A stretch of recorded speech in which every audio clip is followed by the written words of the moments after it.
क्या आप जानते हैं नींद के दौरान आपका दिमाग आपसे छुप कर वो सब कुछ कर रहा होता है जो आप जागते हुए भी नहीं कर पाते।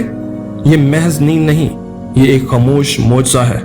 जब आप सोते हैं तो सिर्फ जिस्म आराम करता है, लेकिन दिमाग एक खामोश प्रोसेसर की तरह अपने काम पर लगा रहता है। नींद के इस खास मरहले को रैपिड आई मूवमेंट कहते हैं, यानी वो वक्त जब आंखें तो बंद होती हैं मगर अंदर तेजी से हरकत करती हैं और दिमाग पूरी रफ्तार से मेमोरीज को प्रोसेस कर रहा होता है। गैर जरूरी बातें डिलीट कर देता है और जरूरी यादें महफूज करता है और ख्वाब की शक्ल में मुख्तलिफ मेमोरीज को कंबाइन करता है। सोचें, हम कुछ देख नहीं रहे, कुछ सुन नहीं रहे, लेकिन दिमाग एक मुकम्मल फिल्म चला रहा होता है।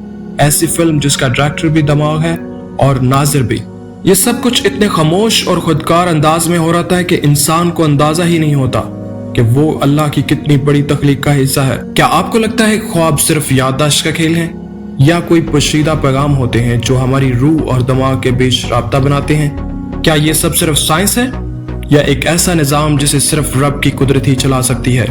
अपनी राय का इजहार कमेंट्स में करें और ऐसी मजीद मालूमाती वीडियोस के लिए हमारा चैनल AR Mind Stream जरूर सब्सक्राइब कीजिए।